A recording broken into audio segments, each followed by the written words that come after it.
Alors, cette vidéo concerne les nombres premiers. Les nombres premiers, ce sont les nombres qui sont divisibles uniquement par eux-mêmes et par 1. Donc, on a 1, 2, 3, 5, 7, 11, 13, 17, etc., etc., etc.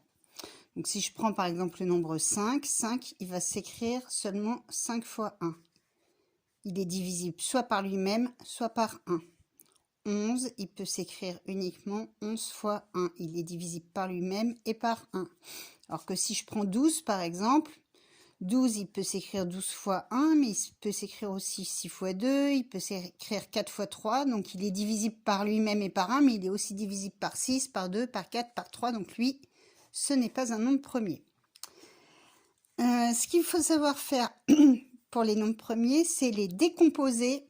Pas pour les nombres premiers. Pour un nombre, être capable de le décomposer en produit de facteurs premiers. Je donne un exemple. Le nombre 240. Alors, il y a une technique qui est très simple. Si c'est un petit nombre, c'est facile. Par exemple, 18, je peux dire que c'est 3 fois 3 fois 2. Là, c'est simple à trouver. Par contre, 240, c'est un peu plus compliqué. Donc, la technique, c'est qu'on écrit 240, on met 2. On fait, en fait, 240. Je prends déjà le plus petit des nombres premiers, sans compter 1, parce qu'avec 1, on ne va pas faire grand-chose. Le 2, et je le divise par 2. 140 divisé par 2, ça fait 120. Donc, en fait, 240, il peut s'écrire 2 fois 120. Mon 120, je le divise par 2. En fait, tant que je peux le diviser par 2, je fais. Ça fait 60. Donc, en fait, 240, ça va être 2 fois, et 120, c'est 2 fois 60. Donc, 2 fois 60.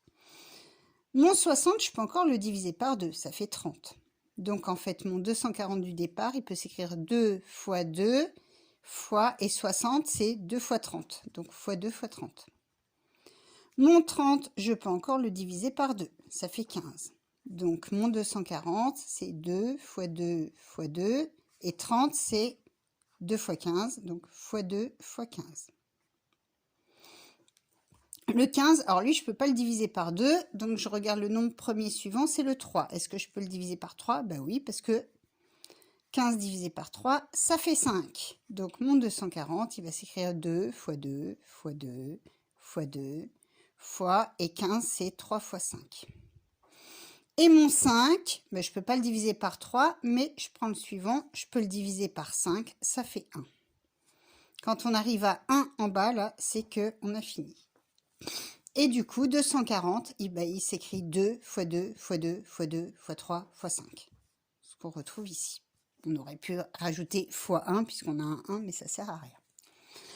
Alors, à quoi ça sert de savoir faire ça? Ben, imaginons, alors c'est tous les problèmes du genre, j'ai 180 croissants, j'ai 840 pains au chocolat, et je veux faire des paquets dans lesquels à chaque fois il y aura le même nombre de croissants et de pains au chocolat. Et je veux savoir combien de paquets je peux faire. Ben, pour faire ça, je décompose mes deux nombres de cette façon-là. Alors 180, je peux déjà le partager en deux. Ça fait 2 fois 90. Mon 90, je peux le diviser par 2. Ça va faire 45. 45, je ne peux pas le diviser par 2. Par contre, je peux le diviser par 3. Ça fait 15. 15, je peux le diviser encore par 3. Ça fait 5. Et 5, je peux le diviser par 5. Ça fait 1. Donc 180, ça va s'écrire 2 fois 2 fois 3 fois 3 fois 5. Je fais pareil avec 840. 840, je peux le partager déjà en deux, ça va faire 420.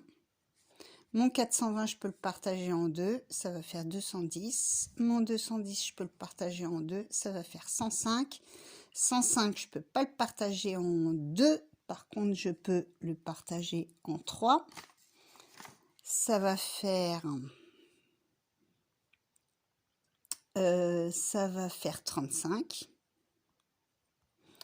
Mon 35, je peux le partager en 5, ça va faire 7. Et mon 7, je peux le diviser par 7 et ça va faire 1. Et du coup, 840, il s'écrit 2 fois 2 fois 2 fois 3 fois 5 fois 7. 2 fois 2 fois 2 fois 3 fois 5 fois 7. D'accord? On prend tous les nombres premiers au début 2. Quand on ne peut plus diviser par 2, on essaye par 3. Si on ne peut plus diviser par 3, par 5. Si on ne peut plus par 5, par 7. Si on ne peut plus par 7, par 11. Si on ne peut plus par... etc.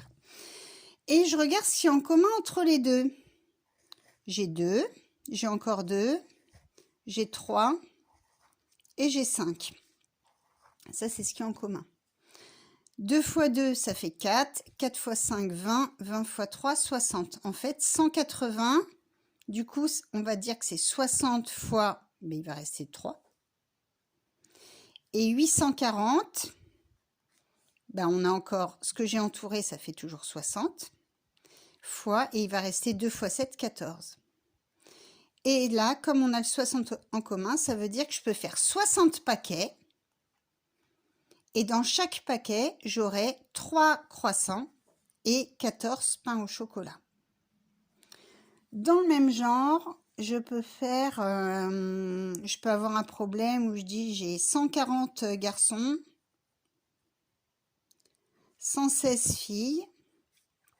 Je veux faire des équipes et dans chaque équipe doit toujours y avoir le même nombre de garçons, le même nombre de filles. La même chose, je décompose ça. Bon, alors je vais directement écrire le résultat, mais 140, on va trouver que ça fait 2 fois 2 fois 5 fois 7. 116, on va trouver que ça fait 2 fois 2 fois 29. 29, c'est un nombre premier. Hein. Et du coup, ce qu'il y a en commun, c'est ça, c'est 4. Du coup, je peux faire 4 équipes avec 35 garçons et 29 filles. Voilà. Bon, ça fait des grosses équipes, mais c'est un peu pour montrer le principe, quoi. Tout ce qui est problème où on vous donne 2 effectifs différents et on veut faire des paquets qui se ressemblent et qu'on cherche le nombre de paquets, voilà, on fait ça.